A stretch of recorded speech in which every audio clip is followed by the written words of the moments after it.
Ladies and gents, and boys and girls of all ages, I welcome thee to Comic Critic. If you're just joining us, this is a show where I take a look at random pieces of media I'm either on the fence with, hate, or enjoy, ranging from mostly films and shows.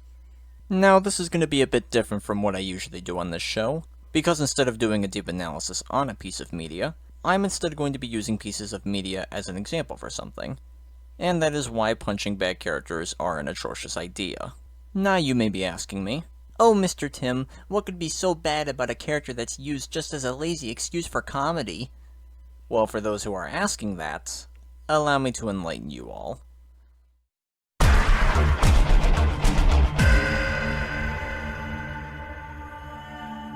So for the two of you watching that don't know, a punching bag character is anyone in a story that is either beaten, mocked, bullied, or all of the above in an attempt to make a joke. You see this with characters like Squidward, or Meg, or the dad from Rick and Morty, or Cat from Cat Dog, or Moxie, or Stressed Eric, or this piece of shit. Yeah, there are quite a few of these, to the point where it's basically become a cliche. Now that you know what they are, you might be asking yourself why this type of character is a bad idea. Well, let's take a look at a couple clips. Alright, roll the tapes. When did we start implementing that deal? When you set fire to my office in front of a client, you fucking dipshit! Now someone please tell me that fancy book is still intact! Did you catch it in that clip? No? How about this one? Look at me. I've got 2 broken ankles, stab wounds in both legs, a scalpel in my hand. Oh, that's typical! Me! Sikander's dead! And all you can think of is your petty little Albert! Not that one? Try another. Taking that bitch you won't call back in the morning! This is fucking beautiful. Doing great, Moxie! Send me that video later. Still not getting it? Have a look at one more.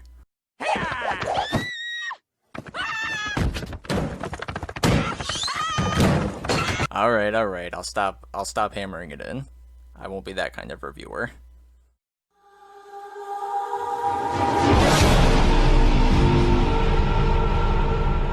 So if you still couldn't piece it together, one of the biggest problems with these types of characters is that it's almost the exact same joke over and over again. A key in comedy is to keep your audience on its toes, and in other words, not be predictable. Since the jokes around these characters can be predictable most of the time, the jokes end up failing. Now I do understand comedy is a hard genre to write, and I can speak that from experience as a writer myself. This is why it's better for first-time writers especially to tackle more easy genres like fantasies or crime, but that's a topic for another day. So going back to punching bags being used for jokes, a lot of them are really cheap attempts at comedy. It's almost like, we were gonna put a joke here, but we couldn't think of one, so we shit on this one character cause, shock value? Question mark? And I'm sure back in the day it was shocking and all in shows like Family Guy, which granted has been covered God knows how many times. And after a while, it especially gets stale. And yeah, it can be understandable if the character did something bad or anything, but in a lot of cases, that's not really what happens. And this does lead to my next point. Constantly torturing a character that hasn't done anything wrong gives our sympathy towards them, and that is the last thing you want to do when writing a character being mistreated or tortured. And this is the case for, I would say, just about almost all of them. I say this because I have only seen one character similar to this done somewhat right, in history, although it is a stretch, and that's David from the show Hilda, at least before season 3. The show, for the most part, doesn't treat him like a little bitch that should be beaten around.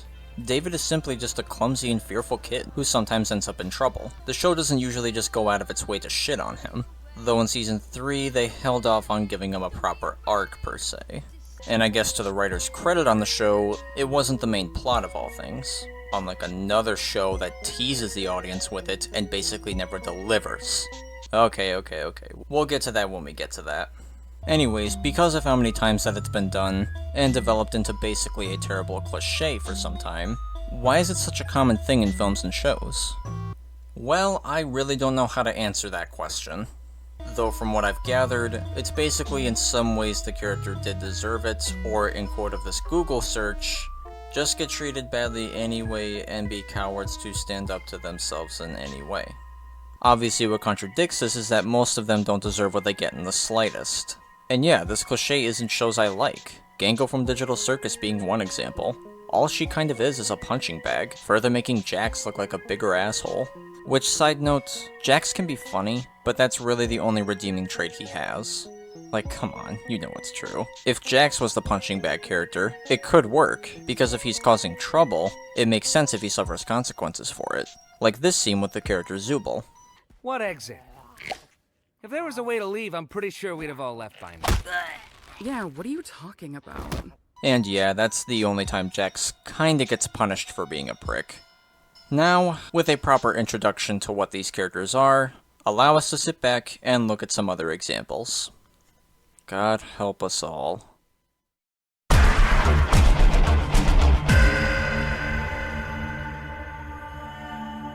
Instead of looking at characters such as Meg or Squidward, since those were covered countless times, I'll go over some I don't think are talked about enough. So how's about we start somewhere simple?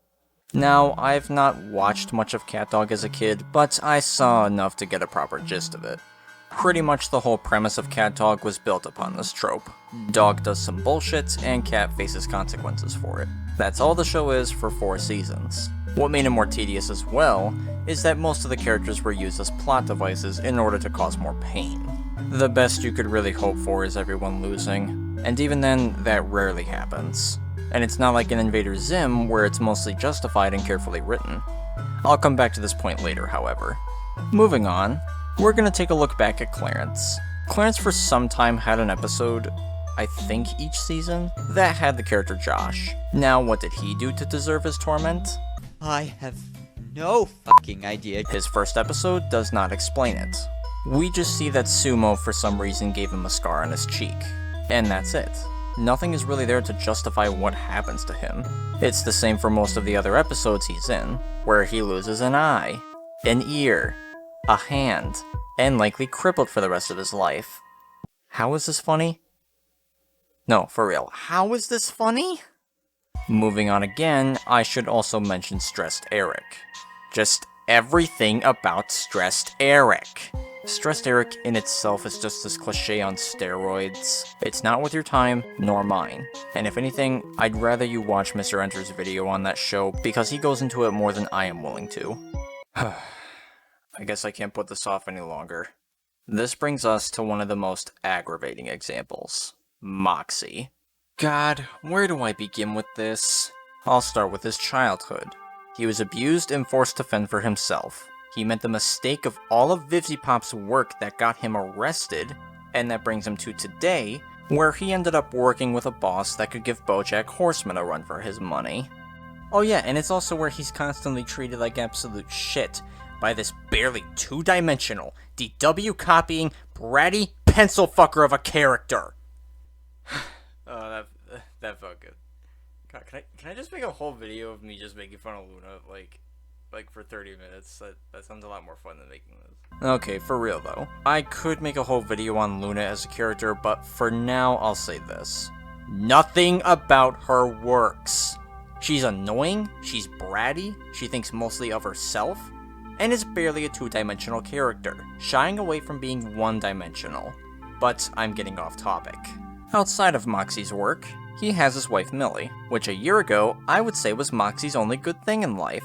But this is 2024, and this thing exists. The episode that ruined Millie. To summarize it the best I can, cause I never want to touch this again, Moxie and Millie are given a job and infiltrate a summer camp for it.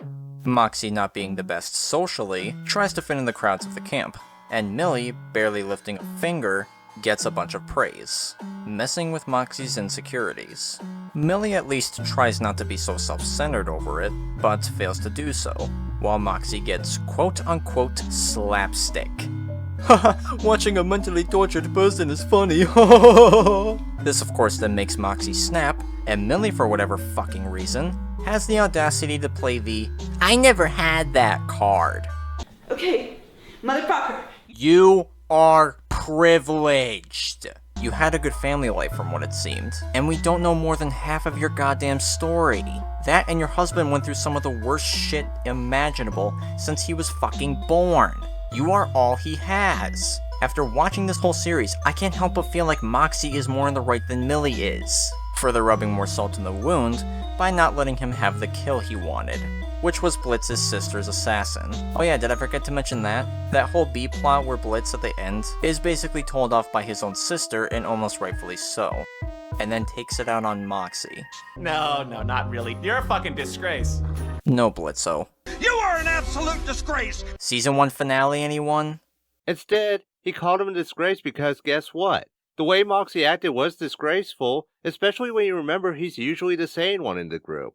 Respectfully, every fucking thing you said was wrong, and anyone who agrees with you is wrong. If you really think Moxie's the privileged one here, I must ask, what the hell are you smoking? What's the point? Moxie's never gonna be respected in any way, no matter how much some fans would want. And just, do the writers feel any empathy for him? If not, I'm insanely curious as to why. It really almost feels like Moxie is just the writer's stress toy in a way. And maybe that's why one writer took to Twitter to explain their writing for him. I highly doubt Moxie's gonna be treated any better, and the best we could get is from episode 6 of season 1, where he was somewhat respected. But at worst, it's likely the writers will keep making this joke for the 10th time in a row already. Can't you finally do something about how fat you are? Shut up! You stupid cunt, shut your fucking mouth. Oh my god, shut up, a million times shut up, I'm going to kill you, shut up. No one thinks you're funny. Fuck you, fuck her, fuck him, fuck this. Just fuck this right— While you guys are doing that, I'm just repeatedly hitting a wall till you guys are ready. We're just teabagging the bot. This one's about to die. The last sight you see, fucking Alice and Nicolas Cage teabagging you.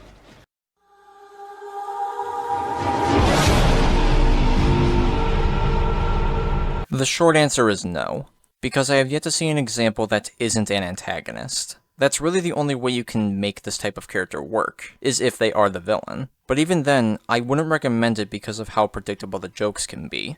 And to any future creative out there, I beg of you, do not add a punching bag character to your story. Whether you like them or not, this cliche is going to get more and more stale as time goes on. And in worst cases, it ruins a lot of dark comedies.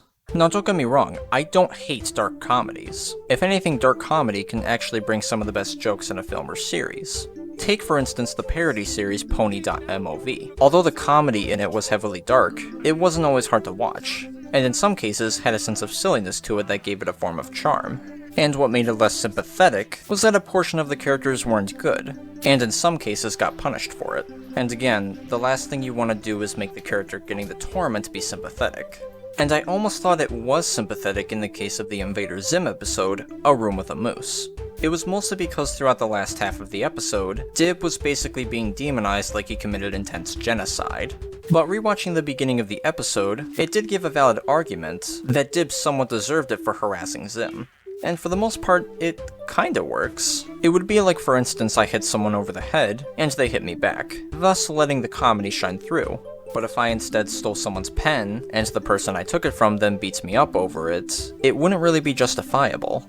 Unless it has cartoon surrealism, or if I took it to be an asshole, it's likely going to be nothing more than just hard to watch. So I give the beginning of the episode a lot of credit for justifying it the best it could. Though you could argue that Dib's punishment was worse than the crime. And in cases like it, those can also be aggravating to watch. Such as I vowed to myself that I would never touch upon bendy comics ever again, so we won't be looking at those.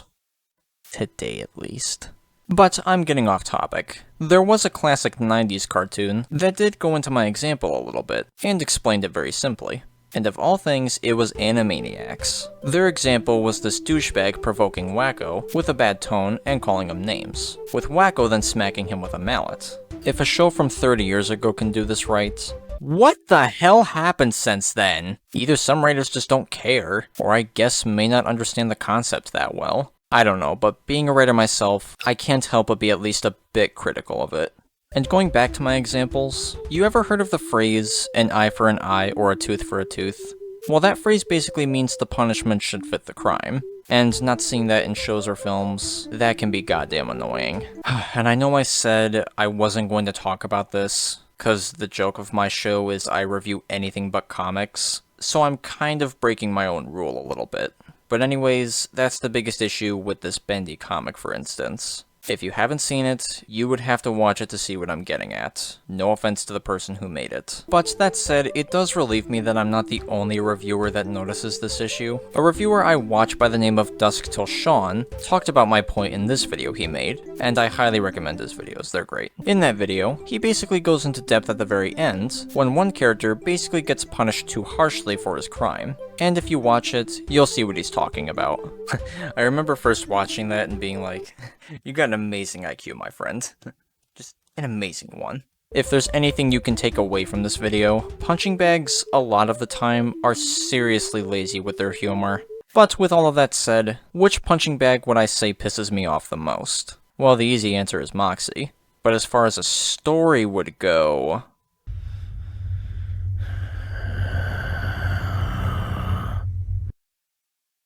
With that said, thank you all for watching. If you like what you saw, like, comment, and subscribe. This is Mr. Tim on Comic Critic, and I'm off.